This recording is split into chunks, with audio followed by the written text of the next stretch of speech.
तो परेशान कौन है इस समय? परेशान विपक्ष है या परेशान नरेंद्र मोदी है? युवा नेता क्यों नहीं बन रहे हैं? तमाम अखिलेश यादव युवा नहीं है, अरे 60 साल के हो गए। तेजस्वी यादव युवा नहीं है, तेजस्वी यादव को भी आप 60 साल का बता दो, अखिलेश यादव जी 50 साल के, उनको भी 60 साल का बता दो, तेजस्वी यादव जी 32 साल के, उनको भी 60 साल का बता दो। भाई तमाम युवा हर पार्टी में है, सत्ताधारी दल की गोद में बैठ के खेल 12 साल से युवा अगर भरोसा नहीं कर पा रहा है तो कहीं ना कहीं विपक्ष में भी तो खामियां होगी। इस पे भरोसा नहीं कर रहा है विपक्ष पर, जो सबसे बड़ा विपक्ष है वो कांग्रेस है इस समय पे। तो कैसे भरोसा नहीं कर रहा? ये बात आपको किसने बताई कि युवा जो है विपक्ष पे भरोसा नहीं कर रहा है? ये बात आपको किसने बताई? कितने स्टेट जीत लिए कांग्रेस ने? कांग्रेस आप बताइए, अभी जो चुनाव हुए उसमें 2 स्टेट जीती है, 4 स्टेट के चुनाव हुए, 2 स्टेट जीते। ईमानदारी से चुनाव होता तो आसाम भी जीत जाते, 3 स्टेट जीत जाते।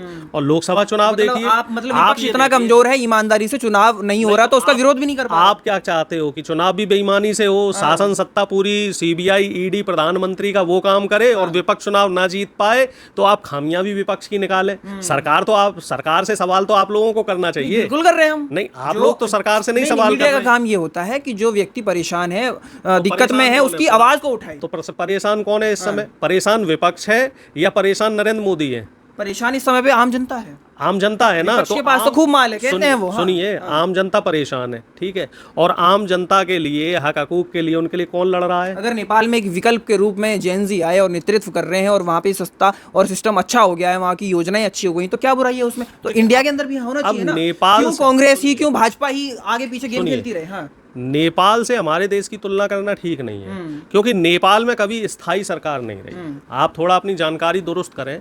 नेपाल में पिछले 15 साल में 22 बार सरकार बदली है। नेपाल में पिछले 15 साल में 22 बार सरकार बदली और वहाँ कभी कोई स्टेबल सरकार, स्टेबल गवर्नमेंट नहीं रही है।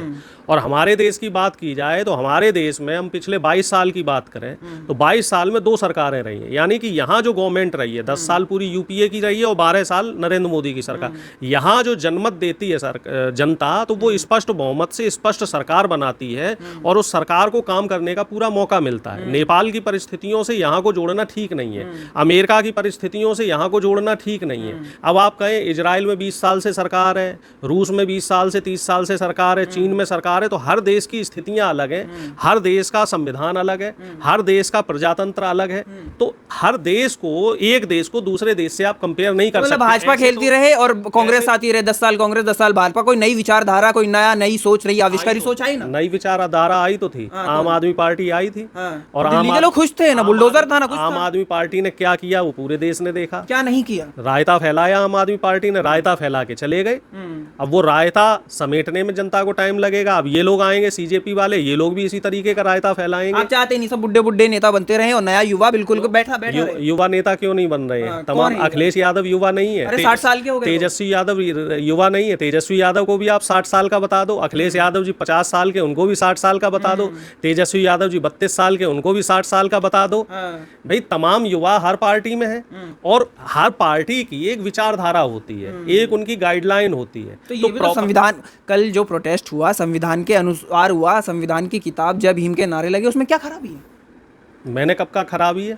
लेकिन बात यह है कि जब आप पर्याप्त मात्रा में, आपके पास अपने एजेंडे नहीं है, आपका अपना एक मैनिफेस्टो नहीं है, ठीक है, और आप सिर्फ देश की जनता को बरगला कि साहब बेरोजगारी बहुत है, साहब भ्रष्टाचार बहुत है, सिस्टम खराब है, तो खुल के तो बोलो ना कि आप सिस्टम किसने खराब किया है। सिस्टम मोदी जी और उनके बोला। क्या वहाँ के जो मेन लोग थे, मुख्य लोग, मैंने प्रेस कॉन्फ्रेंस भी देखी और वो ट्रेलर है, ये सिर्फ ट्रेलर है। अगर शिक्षा मंत्री का इस्तीफा नहीं होता है तो प्रधानमंत्री तक जाएंगे। अभी हम सॉफ्ट कॉर्नर के हिसाब से ये ट्रेलर दिखा रहे हैं। आपने अच्छा मुद्दा छेड़ा। प्रेस कॉन्स्टिट्यूशनल क्लब में इन लोगों ने अभी प्रेस कॉन्फ्रेंस करी और इनकी जो प्रतिबद्धता है उसका एक नमूना आपको ऐसे देखने को मिलेगा कि कॉन्स्टिट्यूशनल क्लब में जो अनुमति ली गई, जनता दल, राष्ट्रीय जनता दल के जो सांसद हैं मनोज झा जी, उनसे जो परमिशन ली, क्योंकि किसी भी सांसद या पूर्व सांसद की वहाँ चिट्ठी लगती है कोई कार्यक्रम करने के लिए, तो ये बोल के ली गई कि कोई पत्रकार अपनी बात रखेगा। कहीं कोई ये जिक्र नहीं हुआ कि कॉकरोच जनता पार्टी का ही प्रोग्राम होगा।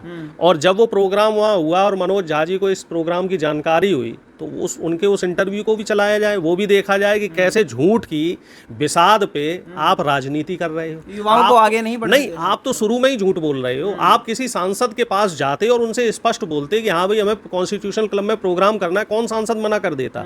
आप कांग्रेस के पास आते बोलते हमें प्रोटेस्ट करना है, आप हमारा सपोर्ट करो, कांग्रेस सपोर्ट करती।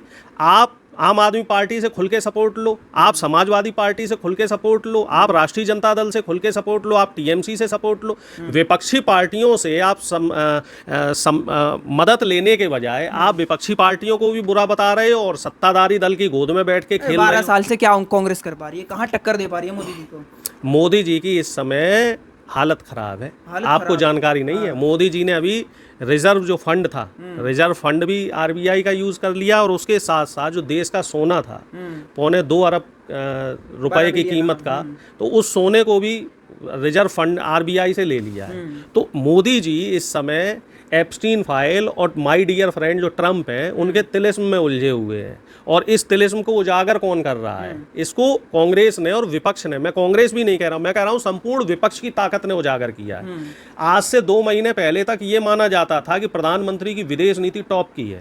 उस विदेश नीति का जो खुलासा है वो किसने किया? राहुल गांधी ने, कि अमेरिका और ईरान के युद्ध से देश को नुकसान हो रहा है और अगर ये ट्रंप के साथ प्रधानमंत्री ने डील नहीं की होती तो ईरान हमें तेल और गैस दे रहा होता, रूस हमें तेल दे रहा होता सस्ते दामों पे और देश में इस तरह का आर्थिक संकट नहीं आता। आज भी आप देखो, आज की तारीख की बात कर रहा हूँ, घरेलू गैस के दाम आज भी 26 रुपए बढ़ाए गए हैं। कॉमर्शियल सिलेंडर के दाम पिछले 2 साल में कितने 2 महीने में माफ कीजिएगा कितने बढ़ा दिए हैं? 1200 रुपए बढ़ा दिए गए हैं। तेल के दाम बढ़ा दिए गए हैं और गोदी मीडिया के जो पत्रकार हैं वो कहते हैं ऊपर ऊपर तौर पे उससे कोई फर्क नहीं पड़ेगा, लेकिन नीचे नीचे तौर पे तो आओ कि जब ट्रांसपोर्टेशन ईंधन की कीमत बढ़ेगी तो ट्रांसपोर्टेशन बढ़ेगा, ट्रांसपोर्टेशन का चार्ज बढ़ेगा तो हर चीज़ महंगी होगी।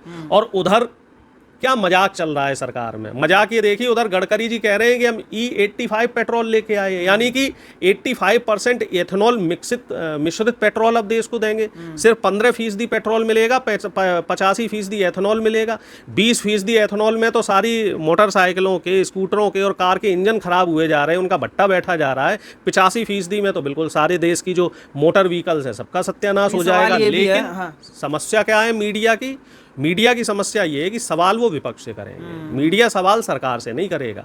और जो नए नए लोग आ रहे हैं, नए नए जो कलाकार निकल के आ रहे हैं, वो भी सवाल विपक्ष से करेंगे, वो भी सवाल जनता नहीं। आप चाहते ही नहीं है कि कोई नया नेतृत्व तैयार हो, युवा एकजुट हो? आइए, युवा एकजुट हो, लेकिन युवाओं को पहले तय तो करना होगा कि तुम्हारे एजेंडे क्या है।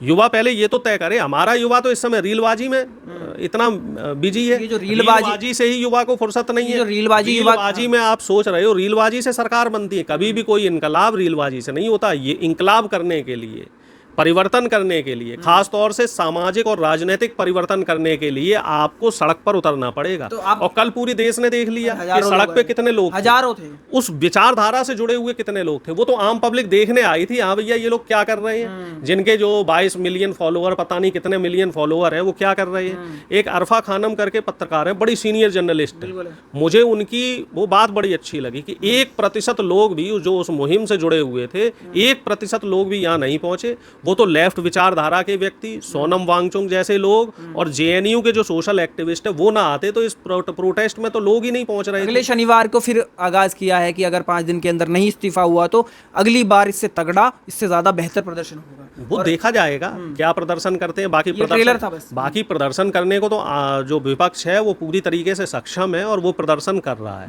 और कल एक विपक्ष की सामूहिक बैठक भी है, लेकिन वो पत्रकारों को नहीं पता। 100 सांसद होने के बाद, 100 सांसद होने के जानकारी नहीं होगी। विपक्ष के पास 100 सांसद होने के बाद भी इतना दबाव नहीं डाल पा रहा कि हाँ इस्तीफा करवा पाए। वो किसने देखा कि दबाव नहीं पड़ रहा है? दबाव इतना पड़ रहा है कि प्रधानमंत्री संसद में नहीं आते हैं। जब विपक्ष के सांसद संसद के अंदर होते हैं तो प्रधानमंत्री विदेश दौरे पे भाग जाते हैं। राहुल गांधी भी स्कूबा डाइविंग करते फिर रहे हैं।